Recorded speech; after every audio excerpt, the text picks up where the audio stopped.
Active India में आपका हार्दिक स्वागत है। एक्टिव टीम के साथ मैं शंकर दीवान। जैसा कि आप जानते हो, हम ग्राउंड रिपोर्टिंग करते हैं और आज हम पहुंचे हैं गुरुग्राम में और आपकी मुलाकात कराएंगे अपराजिता गौतम मैडम से, जो कि दिल्ली पेरेंट्स एसोसिएशन की अध्यक्ष हैं और पिछले 7 सालों से अपनी सेवाएं दे रही हैं। तो मैम से जानेंगे उस एसोसिएशन में क्या क्या काम होता है। और दूसरी बात मैं बताऊं, मैम का जो शिक्षा के क्षेत्र में काफ़ी अच्छा प्रभाव है और अच्छी नॉलेज है। तो हम जानेंगे जो शिक्षा नीति आई है, जो हम बात करें दिल्ली की और जो पूरे भारत में, उसमें क्या काम हुए हैं और क्या कमियां नज़र आती हैं, जिससे कि जो हमारे जो रीढ़ की हड्डी होते हैं बच्चे, उसमें सुधार हो सके और बच्चे एक अच्छी एजुकेशन लेके देश का नाम ऊंचा कर सकें। उसी मुहिम को आगे बढ़ाते हुए आज हम पहुंचे गुरुग्राम में और मैम से हम बातचीत करें। नमस्कार जी। नमस्कार मैम, जैसा कि हमने देखा, आपका प्रोफाइल देखा और आपसे ऑफ कैमरे में बातचीत की, आप 7 साल से अपनी सेवाएं दे रहे हैं। तो इस एसोसिएशन में जो 7 साल में प्रेसिडेंट हो, इसमें कैसे आगे बढ़ते हो आप और क्या क्या सेवाएं होती है इसलिए? देखिए, जैसे कि नाम से आपको लग रहा है दिल्ली पेरेंट्स एसोसिएशन, ये एसोसिएशन करीबन हमने 2015-16 में स्टार्ट की थी, बनाई थी। तो जब ये शुरुआत की थी तो मैंने पर्सनली देखा कि पेरेंट्स को नॉलेज नहीं है। नॉलेज ये नहीं है कि उनके क्या राइट्स हैं, उनके बच्चों के क्या राइट्स हैं। तो जब हमने उस टाइम पे थोड़ा सा लॉ को पढ़ना शुरू किया और जब हमने देखा कि पेरेंट्स को नॉलेज नहीं है, तो ये लगा कि हम क्यों नहीं अपने ही एक पेरेंट्स की एक एसोसिएशन बनाएं। कहने को तो जो लॉ के हिसाब से प्राइवेट स्कूल की बात करें, वहाँ पे पीटीए होती है, पेरेंट्स टीचर एसोसिएशन होती है, जबकि 99 मैं बोलूँगी 100% स्कूल में जो होती है वो फर्जी होती हैं। वो स्कूल अपने ही लोगों को ही अपॉइंट कर लेते हैं, इलेक्शन नहीं होता, वो सिलेक्शन प्रक्रिया द्वारा। तो इसीलिए हमने पेरेंट एसोसिएशन एक तरह से स्कूलों के बाहर बनाई है और दिल्ली पेरेंट एसोसिएशन का काम यही है, पेरेंट्स को जागरूक करना, उनके साथ नॉलेज शेयर करना, उनको अपने राइट्स के बारे में बताना, प्लस उनको उनके बच्चों के राइट्स के बारे में बताना। क्योंकि अगर मैं आपको एग्जांपल दूं, कोविड के दौरान भी आपने देखा कि बहुत सारे बच्चों को ऑनलाइन क्लास से निकाल दिया था, जबकि ऑर्डर में आया था कि ऑनलाइन क्लास से नहीं निकाला जाता। मज़े की बात एक है, पढ़े लिखे पेरेंट जो मिडिल क्लास है, खासकर जिसकी हम बात करें, जो अपने बच्चों को प्राइवेट स्कूलों में पढ़ा रहे हैं, उनको उस ऑर्डर के बारे में जानकारी नहीं थी। तो हमारा बेसिकली काम ये है कि पेरेंट्स को जो भी ऑर्डर आ रहा है उसके बारे में तरीके से बताना, वो ऑर्डर क्या कह रहा है, उसमें पेरेंट्स को अगर कोई कैलकुलेशन करनी है, कुछ क्या फ़ायदा है उस ऑर्डर के, उसको सिंप्लीफाई वे में पेरेंट्स को कन्वे करना। दूसरा ये कि इसमें कितने मेंबर होते हैं और इस मेंबर जो होता है उनकी अलग अलग रिस्पॉन्सिबिलिटीज भी होती होंगी। तो आप किस मतलब सोशल मीडिया के माध्यम से या आप डिजिटल मार्केटिंग के माध्यम तक बच्चों को या पेरेंट्स तक पहुंचते हो आप? मतलब देखिए, इसमें हमने मेंबरशिप का ऐसा कुछ नहीं रखा हुआ है। ये डेफिनेटली हम लोगों ने कोशिश की है इसको हम एक्सपेंड करें, और हमारी ये कोशिश रहती है कि दिल्ली के, अगर हमारे जो दिल्ली सरकार के आंकड़ों के हिसाब से जितने स्कूल हैं, वो कहते हैं 1500 प्राइवेट स्कूल हैं, ठीक है। तो हमारी ये कोशिश है कि हम हर 1500 प्राइवेट जो स्कूल है, हर स्कूल का एक पेरेंट रिप्रेजेंटेटिव अपने साथ जोड़ ले। क्योंकि अगर एक स्कूल का एक पेरेंट रिप्रेजेंटेटिव भी अगर हमारे साथ जुड़ा है, तो कम से कम उस स्कूल विशेष की हमें वो समस्या बता सकता है, जिससे हमारी ये कोशिश रहेगी ऑब्वियसली उनको सॉल्व करने की। और कोविड के दौरान बताऊं तो ये संख्या बल हमारा बहुत ज़्यादा बड़ा है, क्योंकि कोविड के दौरान बहुत सारी समस्याएं, चाहे फीस से संबंधित थी, बच्चों की ऑनलाइन क्लास से निकालने की समस्या थी, उसके दौरान हमने सभी पेरेंट्स को यही कहा, आप अपना एक ग्रुप बनाइए, हमें उसमें ऐड कर लीजिए, हम आपको क्या ऑर्डर कह रहा है, जैसे मैंने आपको पहले कहा, हम आपको क्या ऑर्डर कह रहे हैं हम आपको वो जानकारी देंगे। प्लस अगर स्कूल कुछ गलती कर रहा है या आपको हरास कर रहा है, बच्चे को हरास कर रहा है, तो हम आपको ये भी बताएंगे कि आपको कहाँ जाके अप्रोच करना है। एक सबसे बड़ी समस्या ये भी है कि पेरेंट्स के साथ उनको यही नहीं पता उनको कौन सा दरवाज़ा जाके खटखटाना है, कहाँ से उनकी समस्या का सोल्यूशन मिलेगा। तो दूसरा मैम, ये जो आपका सिर्फ प्राइवेट स्कूल ही आप देखते हो या सरकारी स्कूल का भी कुछ आपका इशू? शंकर जी, शुरुआत में डेफिनेटली मैं ये कहूँगी हमारा फोकस प्राइवेट स्कूल था, क्योंकि दिल्ली सरकार बहुत प्रमोशन कर रही थी कि हम बहुत अच्छा कर रहे हैं, बट क्योंकि हमारे पास कोई जानकारी इनिशियल स्टेजेस में नहीं थी कि सरकारी स्कूल कैसा करें, तो इसलिए कभी हम लोग कमेंट नहीं करते थे। हमें ये पता है कि प्राइवेट स्कूल की क्या खामियां हैं, वो क्या काम कर रहे हैं, कैसे वो गड़बड़ कर रहे हैं, कैसे वो, मैं बोलूँगी फाइनेंस का जो घोल का पाला होता है वो चीज़ कर रहे हैं। हमने शुरुआत में हमने सरकारी स्कूलों पे ध्यान नहीं दिया, बट धीरे धीरे, क्योंकि जब हम ऐसे आगे बढ़ते हैं, बहुत सारे लोगों ने बोला आप सरकारी स्कूलों पे भी काम कीजिए। जब हमने सरकारी स्कूलों की तरफ रुख किया, तो तो मैं अगर आपको बोलूं कि हमारे पास ऐसे कुछ आई ओपनिंग चीज़ें आई जिससे हमें खुद हैरानी हुई, जहां हमें एक पल को लगता था कि दिल्ली सरकार सरकारी स्कूलों में बहुत अच्छा काम कर रही है। बाद में समझ आया वो काम एक्चुअली सिर्फ विज्ञापनों पे हो रहा है, ग्राउंड पे नहीं हो रहा। ग्राउंड पे नहीं, ग्राउंड पे काम नहीं हो रहा है, नहीं, ओनली विज्ञापन पे हो रहा है, सिर्फ विज्ञापन पे। ये तो मैं एक चीज़ और आपको बताऊं कि जब अभी हम भी टीवी देखते हैं और आजकल आपको पता है एक मुद्दा बहुत उठा हुआ है, जी। ठीक है, शिक्षा का, और बोल रहे हैं कि 33 लाख रुपए में एक कमरा बना है और 3 से 4 लाख रुपए में एक टॉयलेट बना है, तो ये सच है क्या? देखिए, ये मैं कहूँगी 100% सच होगा, क्योंकि ये रिपोर्ट्स कह रही हैं। मैं आपको अपना पर्सनल एक्सपीरियंस बता सकती हूँ, क्योंकि कुछ स्कूलों में हमने भी विजिट किया और हमें बताया गया, ऐसा सिर्फ विजिट हम लोग ज़्यादातर नहीं कर सकते, और हम थोड़ी सी सुरक्षा के अपने जो पैरामीटर्स हैं जिनको हम चाहते हैं पेरेंट्स फॉलो करें, हम उनको भी फॉलो करते हैं। तो इसीलिए एक एक्टिविस्ट के तौर पे, एक बाह्य आदमी होने के नाते मैं स्कूल में घुस नहीं सकती हूँ, तो हम इस रूल को अपने आप खुद से फॉलो करते हैं।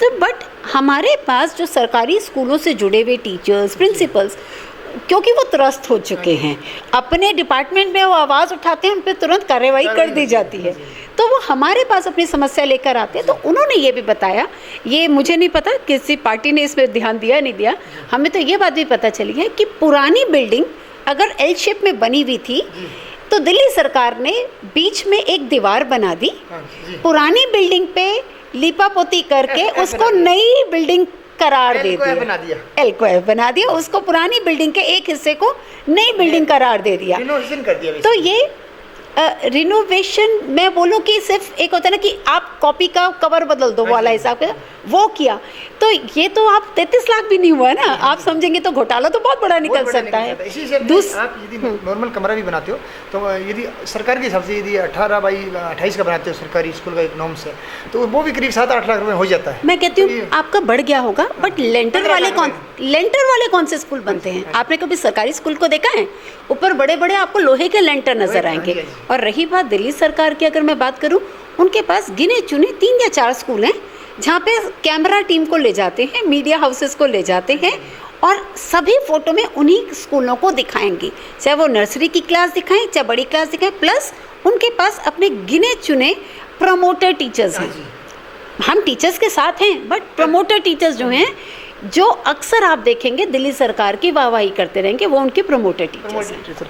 और एक जैसा कि अभी आपको मैं बताऊं कि एक खबर छप रही है 2 अखबारों में, जैसे कि वो सुनने में ये भी आ रहा है कि वो दिल्ली का प्राइवेट स्कूल का जो मदर मेरी स्कूल था, उसका दिल्ली सरकार का फोटो डाल के, और उसके बाद में अभी बीजेपी उस पर आक्रमण हो रही है, वो भी आपको पता है। तो मैं ये जानना चाह रहा हूँ कि ये जो शिक्षा पे राजनीति कौन सी पार्टी कर रही है, बीजेपी कर रही है, आम आदमी पार्टी? आपको क्या लगता है, अपना विचार रखना। देखिए, मेरा विचार तो ये, शिक्षा पे तो राजनीति होनी नहीं चाहिए, क्योंकि एक एक्टिविस्ट के तौर पे, पेरेंट एसोसिएशन के तौर पे, और जैसे मैंने बताया कि हम पेरेंट्स को और बच्चों को अवेयर करते हैं उनके राइट्स के तौर पे, मुझे ऐसा लग रहा है क्योंकि दिल्ली सरकार प्रचार और प्रसार पे ज़्यादा ध्यान दे रही है।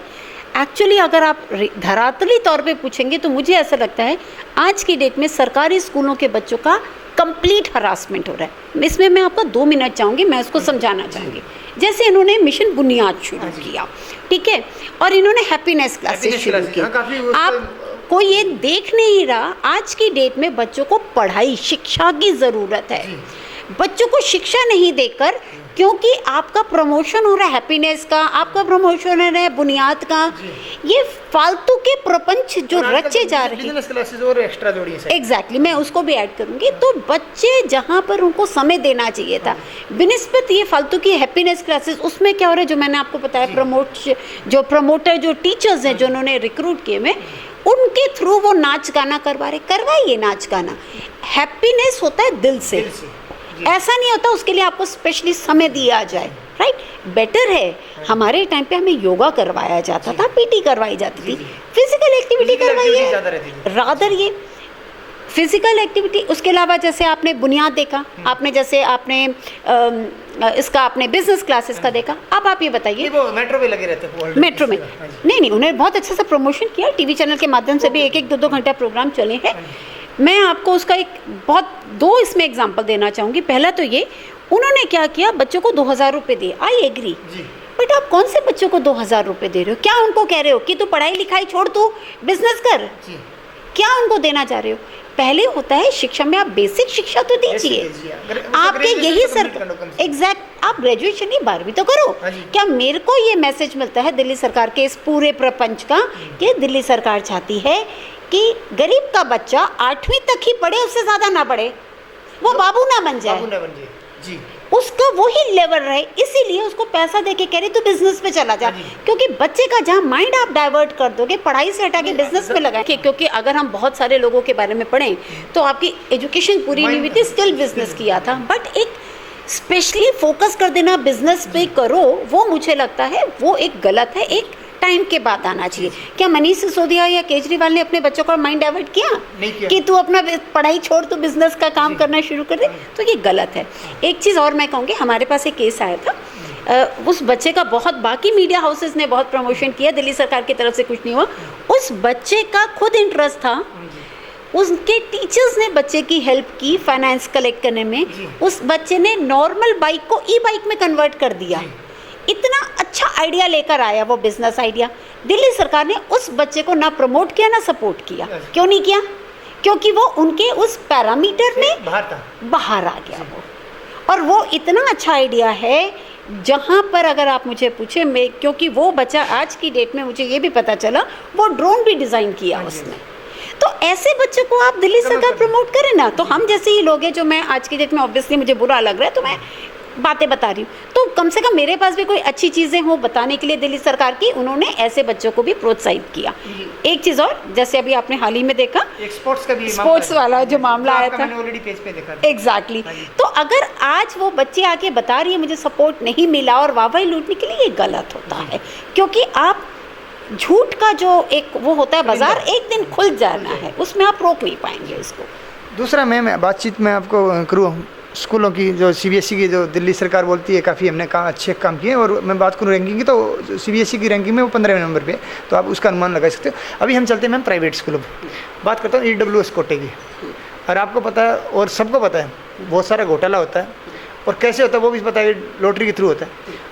और यदि सरकार गरीब बच्चा यदि जो प्राइवेट स्कूल में पढ़ भी लेगा तो दिक्कत क्या है आ रही है कि ये सीट उनको लिए रिजर्व होती हैं, उनको देने में क्या दिक्कत है?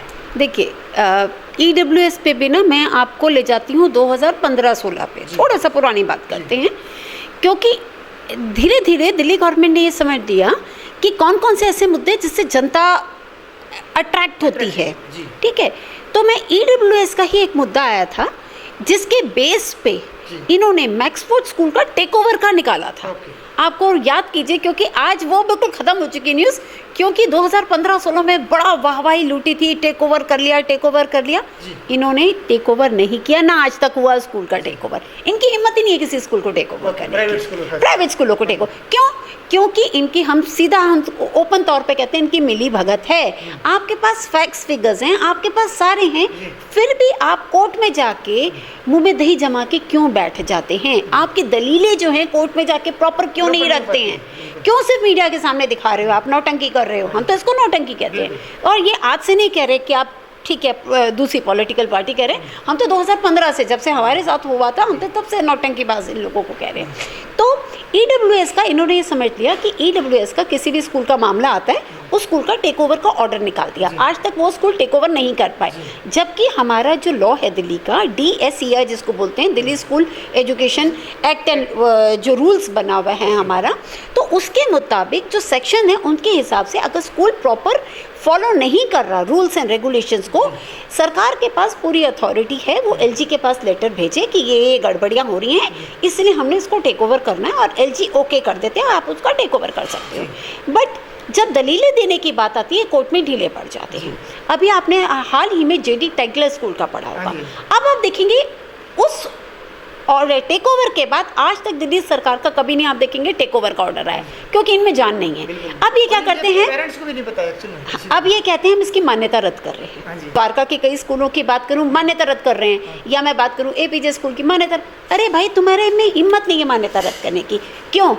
मैं ओपन चैलेंज करते हैं, आज तुम ऑर्डर निकालते हो मान्यता रद्द करने की, घंटों में दूसरा जो स्कूल वाले साइड है, वो मैनेजमेंट, वो कोर्ट से ऑर्डर ले आएगी। अब वो गलत नहीं लाएगी। क्यों? क्योंकि जब आप मान्यता रद्द करते हैं तो स्कूल में पढ़ने वाले हज़ारों बच्चे immediately with in a day, with in a second सड़कों पे आ सड़कों पे आ गए, जाएंगे। वो कहाँ जाएंगे? हाँ जी, हाँ। वो parent mid of the session उन बच्चों को कहाँ लेके जाएगा? जबकि सरकार के पास टेक ओवर का भी है ऑप्शन। सरकार टेक ओवर नहीं कर सकती है, या मैं बोलूँ करना नहीं चाहती है, सिर्फ मान्यता रद्द करने का वो पासा फेंकती है, जिससे ऑपोजिशन पार्टी कोर्ट में जाकर सरकार ये दिखाना चाहती है, हमें लगता है ये ट्रिक है कि लोगों को लगे कि यस दिल्ली सरकार काम कर रही है, जबकि आपस में सेटिंग ये है कि हम मान्यता रद्द करेंगे, तुम जाके उसको रिलीज करवा आपका कहना लेना। मतलब सब मिले हुए हैं। सब मिले हुए एक्चुअली। हाँ जी। दूसरा बातचीत करूँ मैम, EWS पे बारे में फिर आऊँगा।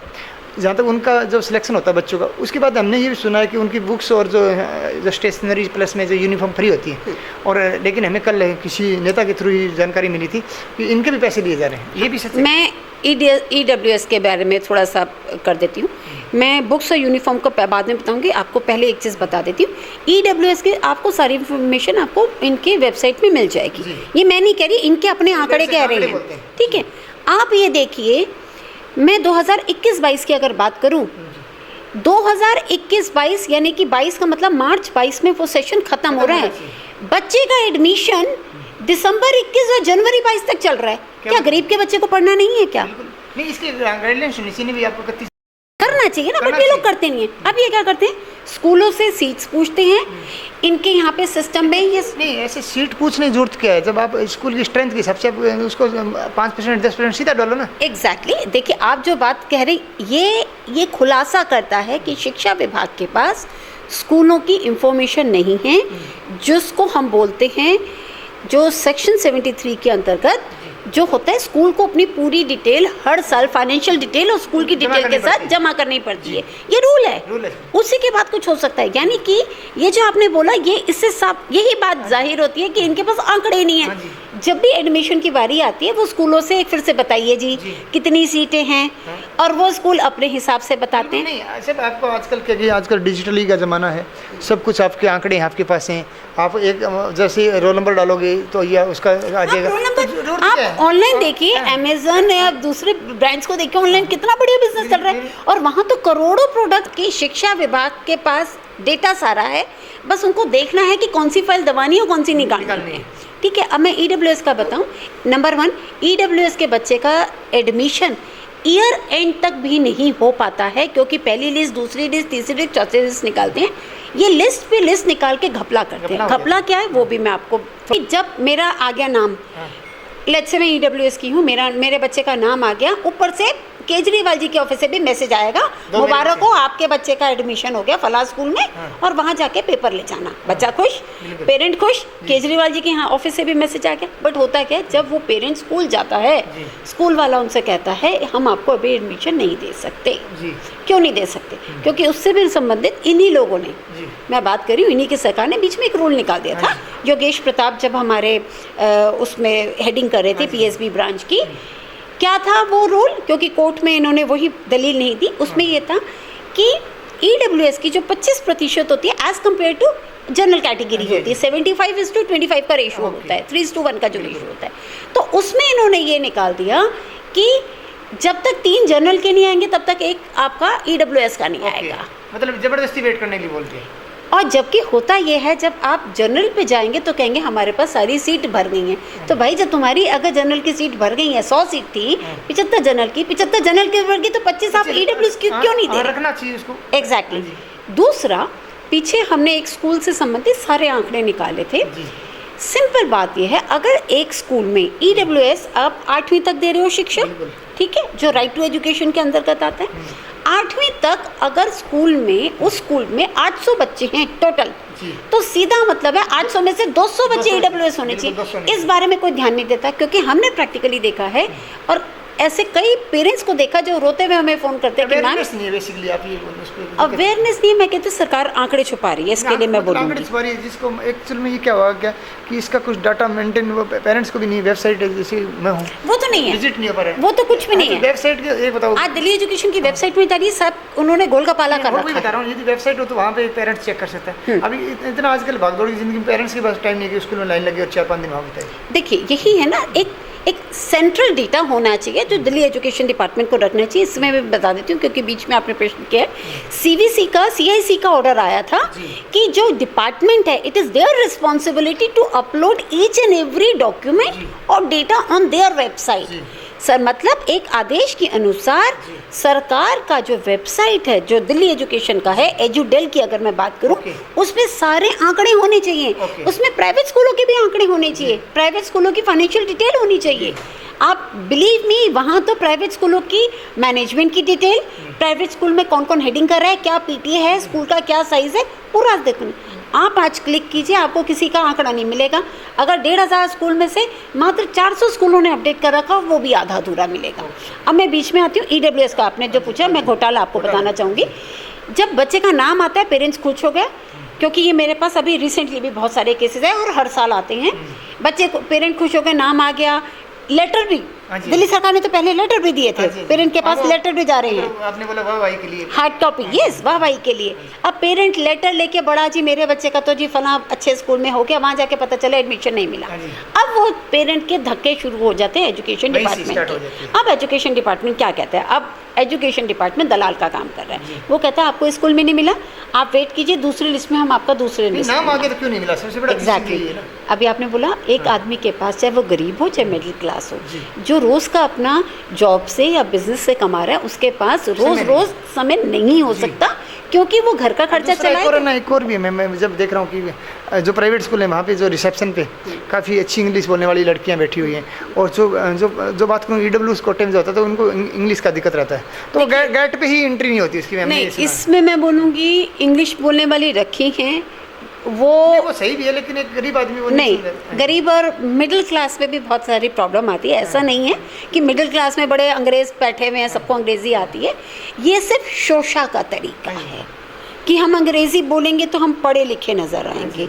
आप उनसे आउट ऑफ सिलेबस 4 क्वेश्चन पूछ लोगे, जो सो कॉल्ड टीचर्स बैठी हुए उनको कुछ नहीं आता। ये सिर्फ एक, जैसे आप अच्छे होटल में जाते हैं, आपने भाषा भी चेंज कर दी, उनको सो कॉल्ड टीचर में डाल दिया, वो नॉर्मल टीचर से अलग कर दिया। वो बिल्कुल एग्जैक्टली वो मैंने सो कॉल्ड टीचर में डाला, क्योंकि जब आप डिस्कस करेंगे फर्दर क्वेश्चन में मैं आपको वो भी खुलासा करना चाहूँगी कैसे होते हैं वो।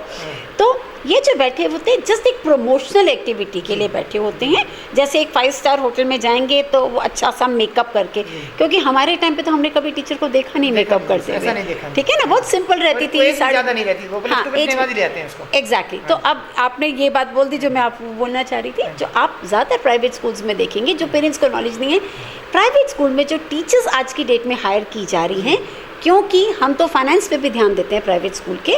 प्राइवेट स्कूल क्या कर रहा है आज की डेट में, एक्सपीरियंस टीचर को निकालता है, क्योंकि उनको एक्सपीरियंस टीचर को 7th पे कमीशन के हिसाब से पैसा देना पड़ेगा, समथिंग देना पड़ता है, 12,000 में काम चलता है। 23,000 तो आप बहुत कम बता रहे हैं। एक्सपीरियंस के हिसाब से टीचर की जो सैलरी बनती है करीबन 70-80 मिनिमम, इतना बैठ जाता है। सरकार का हमने एक और चीज़ देखी, मैंने कुछ टीचर से बातचीत किया था कि जैसे इंटरव्यू देने जाओगे तो आपकी 14,000 सैलरी कर दी जाएगी, और 23,000 पे साइन करा लिए जाएंगे, और उसका ATM स्कूल वाले रखते हैं। एग्जैक्टली, तो यही टीचर बता, ये देखिए एक्सपीरियंस होगा वो नहीं चाहेगा, बट मैं बोलूँगी इन एक्सपीरियंस हाफ नॉलेज वाली, हाफ बेक्ड बोल लीजिए, वो टीचर्स जब रखी जाती है उनके साथ डील होती है। क्या डील होती है वो भी ध्यान दीजिएगा। 11 महीने का कॉन्ट्रैक्ट होता है, जिसमें जो गर्मी की जो 1.5 महीने की छुट्टियां हैं, पेमेंट नहीं मिलेगी। तो जो मेरे पास आई टीचर्स ने ये भी बताया कि उसमें हाँ वो नहीं बोला कि 50% दिया जाता है। ठीक है, ये भी हो सकता है क्योंकि अलग अलग स्कूल के अलग अलग पैरामीटर्स हैं, ठीक है।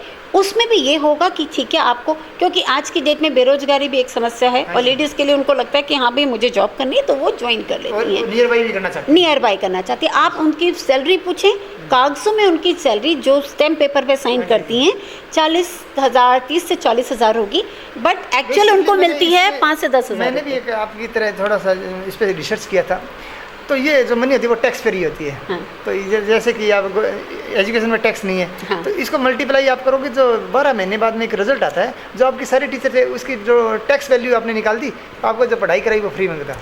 आप ये देखिए ना, टैक्स फ्री होने के बाद ये डेटा जो हमें मात्र 7 सालों में, और ये ऐसा नहीं है कि मेरा भी फुल टाइम जॉब है या हमारी टीम का फुल टाइम जॉब है, जो हम अपना समय निकाल सकते हैं सोशल में, हम उन 7 सालों में हमने थोड़े से समय में जो हमने जानकारी हासिल कर ली, ये जो 24 घंटे की दुकान खोल के बैठे हैं शिक्षा विभाग, ठीक है, आपको पता है दिल्ली में 30-31 जोन बैठे हुए सारे हैं, रजिस्टर्ड हैं, सारे हैं, और कहीं भी जा सकते हैं, अथराइज भी हैं। एग्जैक्टली, लॉबी इनका हाँ, कहते हैं। और इनको ये किसी सारी entry जानकारी भी क्यों नहीं कर मिली? सकते। एक बताओ, जैसे आप जाओगी तो आपने बोला कि मेरी कुछ लाइबिलिटी में जाओ न जाओ, लेकिन जब एक एजुकेशन ऑफिसर यदि जाता है तो उसके लिए तो उसका चेन भी खुला रहता है, वो चेन भी खुला रहता है। जहाँ तक मैंने आपको उसका बोला आराम से है, जाके वो अपना इंक्वायरी कर सकता है। जो DSCR के अनुसार जो फाइनेंशियल आपको देना है सपोर्टिंग, जी आपको याद होगा मनीष सिसोदिया जी ने एक बहुत हल्ला भी मचाया था, हम स्कूलों को ऑडिट करवा रहे हाँ जी, हैं, राइट? ऑडिट का काफी चल रहा है। ऑडिट का भी चल रहा है, और बिना ऑडिट के जी हम किसी को परमिशन नहीं देते।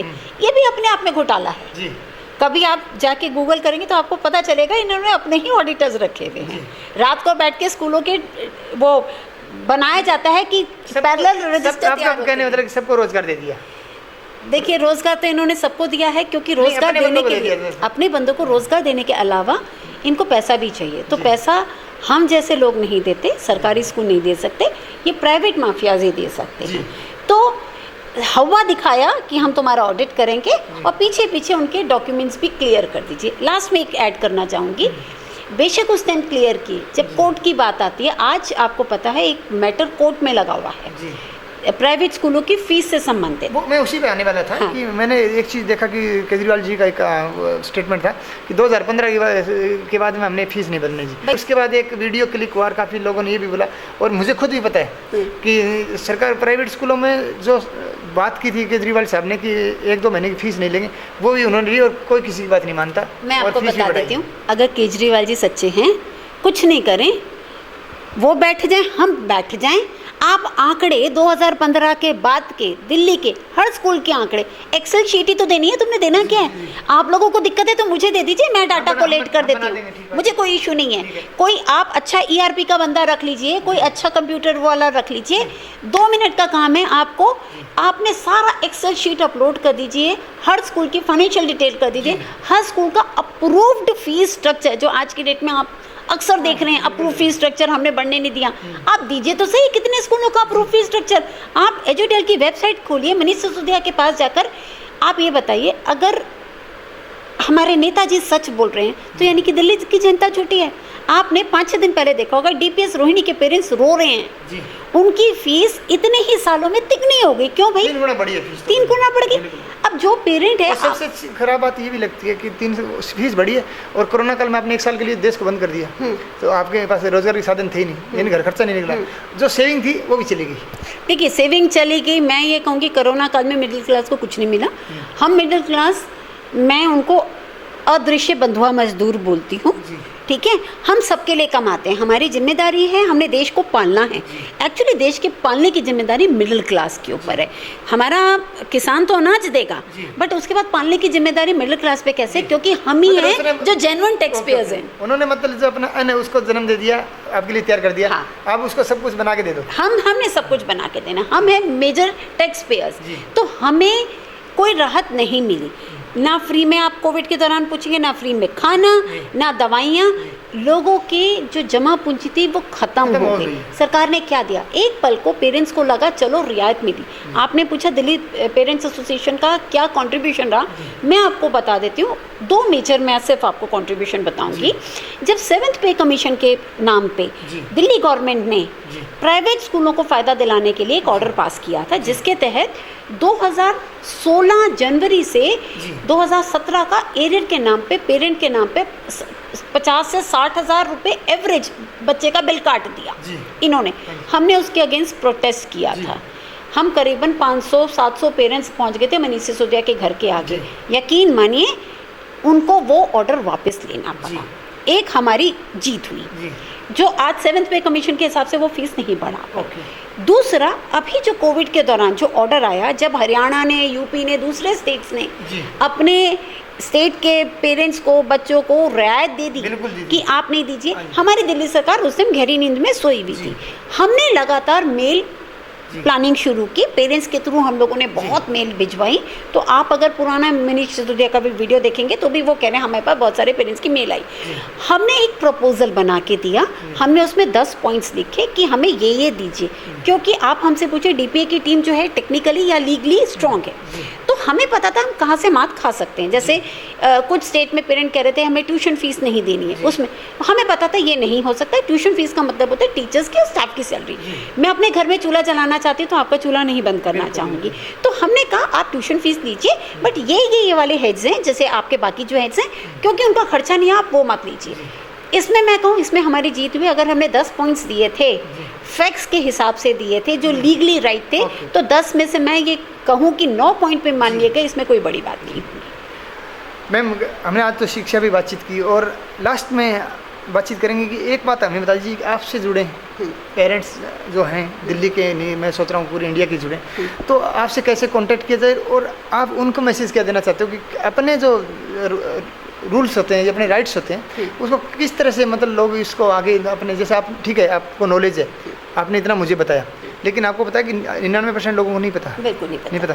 तो वो कैसे आपसे मतलब कोई वेबसाइट अपने पास है या कोई अपने पास में कोई जो अपना मोबाइल का कोई लैंडलाइन नंबर है जिससे पेरेंट्स आपको बातचीत करें, जिसको नॉलेज चाहिए और कहीं इस चीज़ से लोगों को फ़ायदा हो, तो ऐसा कुछ आप कर रहे हो जी? देखिए, आप दिल्ली के अलावा ऑल इंडिया की बात करें, हमने ऑलरेडी फेसबुक में अपना पेज बना रखा है, जैसे पेरेंट एसोसिएशन ऑफ इंडिया भी बना रखा है। बिल्कुल, तो पेरेंट एसोसिएशन ऑफ इंडिया के नाम से भी बना रखा है। वो समझ गया मैं, उसको एडवर्टाइज कैसे करते हो या नॉर्मल? हम ऐसा कुछ एडवर्टाइज नहीं करते। देखिए, हम अब जो भी जमा पूंजी लगा रहे हैं हम अपनी लगा रहे हैं।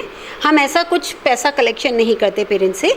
अगर हमारे पास साउथ से या कहीं से भी कोई पेरेंट का फ़ोन आता है, हम उनको बता देते हैं कि आपको क्या क्या काम करना चाहिए, और अकेला पेरेंट नहीं कर सकता है, इसलिए हम कहते हैं आप एक ग्रुप बनाइए, कोशिश कीजिए। क्यों, आप छोटे छोटे संगठन बना लेंगे तो आप संगठित हो जाएंगे, तो आपके लिए, क्योंकि आपने एक्चुअली सरकार से पंगा लेना मैं बोलूँगी। हाँ, इसमें हो सकता है केस लग जाए, उसके बाद वो अपना जो सरकारी तो कुछ भी करने से पहले ज्ञान हासिल कीजिए। तो हम उन पेरेंट्स को बेसिक नॉलेज देते हैं। तो आपने पूछा कि कैसे जुड़े, सिंपल है। मैं ये बोलना चाह रहा हूँ कि जैसे ऐसा नहीं है कि 3 महीने में कुछ कोर्सेज बना कर दिए जाए, आजकल तो डिजिटल है। आपने जैसे कि आप अपने राइट्स के एक लोगों तक पहुँचाने के लिए। अंकल शंकर जी, देखिए मैं आपको बता रही हूँ ना, हम लोग जितने भी हमारा जो कोर ग्रुप है, हम सब बिजी लोग हैं, ठीक है। ये एक्टिविज्म का जो पार्ट है, जैसे जैसे हमें समय मिलता है हम लोग कर लेते हैं, और ये इच्छा अनुसार है। अगर जैसे बिल्कुल समझ रहा हूँ, है ना, तो इसीलिए आप मुझसे पूछे। बीच में मैंने कोशिश की थी कि हम YouTube चैनल के माध्यम से लोगों को अवेयर करें। चल रहा मैंने देखा, लेकिन 6 महीने से बंद है वो। हाँ, तो वो इसीलिए होता है कि ऑन एंड ऑफ हम जाते हैं, क्योंकि हमारा एक विजन ये नहीं है कि हम बहुत ज़्यादा ऐसा प्रमोशनल करें। ये प्रोफेशनल की बात नहीं कर रहा हूँ। जैसे आपने बताया, ये एक मतलब एक बच्चे के फ्यूचर से जुड़ा हुआ है। आप देखो, आपने बोला बहुत अच्छी बात है, गरीब के बच्चे को पढ़ने का अधिकार है, ये आप भी कर रहे हो। ये तो नहीं कि दिल्ली की बात करूँ तो एडवांस भी है, आपका मेट्रो सिटी है। मैं बातचीत करूँ हरियाणा की, राजस्थान की, या आप चले जाओ उड़ीसा में, वहाँ तो और गरीबी है। तो मैं ये चाहता हूँ कि आपको जैसे कुछ मोटिवेशनल वीडियो बनाया जाए, जिसके अंदर एक हेल्पलाइन जोड़ी जाए। तो हमने फेसबुक के माध्यम से, मैंने अपना ही नंबर दे रखा है, क्योंकि जैसे मैंने बताया कि हमारी टीम जो कोर टीम है उसमें ज़्यादातर लॉयर्स हैं, उनके पास इतना समय नहीं होता। तो होता क्या है, तो जिम्मेदारी मान लीजिए थोड़ा सा मैंने ही एक्स्ट्रा उठाई। वेबसाइट डिजाइन कर दी जाए, वेबसाइट है हमारी, delhiparentasociation.com के नाम से हमारी वेबसाइट भी है। उसको हम ऐड कर देंगे ताकि आप उसके ऊपर लोग विजिट करें। और यस, और जैसे फेसबुक में भी हम लोगों ने नंबर भी दे रखा है, वेबसाइट भी दे रखा है, मेल ID भी दे रखा है। तो पेरेंट्स गूगल करते हैं तो वो ऑटोमेटिकली शायद ऐसा फ्लो हो गया कि गूगल में हमारा नाम आ जाता है, तो पेरेंट्स कॉल करते हैं। तो ऐसी कोई समस्या नहीं, कोई भी पेरेंट कॉल कर सकते हैं, उनको सुझाव, सजेशन, सॉल्यूशन दिए जाएंगे। जस्ट मैं इसमें ऐड करना इसलिए चाहूँगी ये बात, कोविड के दौरान बहुत बच्चों को ऑनलाइन क्लास से निकाल दिया था, और यकीन मानिए हमने घर बैठे बैठे भी उनकी प्रॉब्लम सॉल्व की है। छोटा सा एग्जांपल देती हूँ, एक स्कूल 600 बच्चों को उन्होंने ऑनलाइन क्लास से निकाल दिया। इसी का कारण तो आपको पता है रिजल्ट इतना खराब गया। किसी स्कूल ने भी ये महसूस नहीं किया होगा कि करीब ये 1 साल चलेगा, सोचा कि 1-1.5 महीने में ये खत्म हो जाएगा। तो एक्चुअली मेंटली प्रिपेयर भी नहीं थे स्कूल। मैं आपको बताऊँ, एक छोटा स्कूल में भी चलाता था, तो कोई भी, और मैं जहाँ मेरे बच्चे पढ़ते थे, तो मेंटली प्रिपेयर नहीं था कि ये मतलब एक महामारी आई थी। चलो वो एक एक्सक्यूज हम रख सकते हैं कि चलो कि स्कूल भी अवेयर नहीं थे, और उसके बाद में एक पॉजिटिव पॉइंट भी है कि आपकी स्मार्ट क्लासेस आई हैं, तो बच्चों की एजुकेशन काफ़ी अभी बट वो ये ना, स्मार्ट क्लासेस हर किसी को नहीं मिल पाई। जो समृद्ध परिवार से हैं, वो तो स्मार्ट क्लासेस के लिए सेपरेट बच्चे को फ़ोन भी दिलवा दिया। सपोज आप मुझसे बात करें, पहले मेरे दोनों बच्चों के पास फ़ोन नहीं था, फिर मैंने उनको फ़ोन देना भी दिलवा देना पड़ेगा, नहीं तो फ़ोन कब आ जाएगा। एग्जैक्टली। तो मैंने अपने बच्चों को फ़ोन दे दिया, अलग से कुछ और भी दिलवा दिया, लाइक टैब दिलवा दिया, कंप्यूटर दिलवा दिया। क्या वो गरीब आदमी नहीं दिलवा सकता? नहीं, मुश्किल हो जाता है उसमें। बहुत मुश्किल हो। और मैं सबसे बड़ी आपको बात है कि नेट कनेक्टिविटी, नेट कनेक्टिविटी जैसे मैं गांव की तरफ जाता हूँ, नेट नहीं आता, 1 GB आता है आपका, यदि वीडियो करो भी चलता है उसमें, Exactly. तो 1.5 घंटे में आपका पूरा 1 1.5 GB घंटे। तो ये तो आप मुझसे पूछेंगे, ये तो सरकारों की थी, क्योंकि बाई चांस आपने कोरोना की बात की, इसमें मैं आपको बता देती हूँ, केंद्र सरकार एक पॉलिसी लाई थी जिसको ये बोला गया था सभी स्टेट्स करें, जिसमें जो शिक्षा थी जी, तो वो आपको टीवी के माध्यम से, यूट्यूब चैनल के माध्यम से, इसके माध्यम से भेजनी थी बच्चों तक, क्योंकि जिसके पास मोबाइल नहीं है, ज़्यादातर हर घर में टीवी है, तो टीवी के माध्यम से राज्य सरकारों की जिम्मेदारी थी कि वो बच्चों को पढ़ाएं। और आप 2 साल हो गया, हम चांद पे जाने की बात करते हैं, सरकारों ने इस पे ध्यान नहीं दिया, क्योंकि गरीब के बच्चे को पढ़ाने की बात है, अमीर का बच्चा तो पढ़ ही रहा था। जैसे कि हमने मैम से बातचीत की, उन्होंने अपने खुल के विचार रखे, और सबसे अच्छी बात है शिक्षा का क्षेत्र, जो बच्चों की जो शिक्षा है, जो बहुत ही अहम होती है हमारे देश की तरक्की के लिए भी, उनका वे काम कर रहे हैं। और आज मैं आपको बता रहा हूँ कि हमारा एक ध्येय था जो शिक्षा के ऊपर, वो हमें मिल चुका है, और उसी का मैम का जो पूरा जो प्रोफाइल है, हम वो आपकी वेबसाइट वगैरह और मोबाइल नंबर वगैरह हम भी ऐड करेंगे, और मैम का पेज है उस पर आप जो अपना DPA पेज है उस पर आप फॉलो कीजिए, उसका भी हम लिंक डाल देंगे। तो मैम बहुत अच्छा लगा आपसे बात करके, धन्यवाद। ऐसे ही काम करते रहिए शिक्षा के क्षेत्र में, और बच्चों को बोलते ना बहुत ज़रूरी है, क्योंकि जैसे मैंने अपने बात की शुरुआत में कहा कि पेरेंट्स को अपने राइट्स नहीं पता और बच्चों के राइट्स नहीं पता। प्रॉब्लम यहाँ पर वही लैक ऑफ नॉलेज की है। तो हमारा तो ये हमेशा से प्रयास रहा है कि जितना, क्योंकि मैंने जो सीखा वो ये सीखा, शिक्षा एक ऐसी चीज़ है जितना बांटोगे उतनी बढ़ेगी। तो हम बांटना चाहते हैं, क्योंकि आज अगर मैं आपको नॉलेज देती हूँ, और शिक्षा एक कीड़ा भी पैदा कर देती है कि नहीं मुझे और ज़्यादा नॉलेज लेनी है, तो हम ये चाहते हैं कि हम ये राइट्स का जो है बच्चों का और पेरेंट्स के राइट्स का, उसको ऐसे प्रसार कर दें कि किसी पेरेंट को फर्दर कोई सपोर्ट के लिए हमारी एसोसिएशन की तरफ भी मुंह नहीं देखना पड़े। मैं तो ये कहूँगी वो सेल्फ नॉलेजेबल हो जाए। आपको सीख के, आजकल भारत में कॉपी पेस्ट बहुत चलता है, ठीक है, कॉपीराइट भी हो सकता है कि आपके नाम से चेंज करके दूसरा भी इसका, और पॉलिटिकल पार्टी इसका श्रेय भी ले जाती है, ये भी मैं आपको बता देता हूँ। तो आप मैम से जुड़िए, साथ में अपने राइट्स को जो भी होते हैं आप गूगल कीजिए, और आप दिल्ली पेरेंट्स एसोसिएशन के पेज पे फॉलो कीजिए, वेबसाइट भी फॉलो कीजिए, आपको सारी जानकारी वहाँ पे उपलब्ध होगी। कल फिर मिलेंगे एक नई हस्ती के साथ, नई मुहिम के साथ। तब तक के लिए जय हिंद, जय भारत। आप हमारे चैनल को लाइक शेयर एंड सब्सक्राइब जरूर करें। वंदे मातरम, नमस्कार।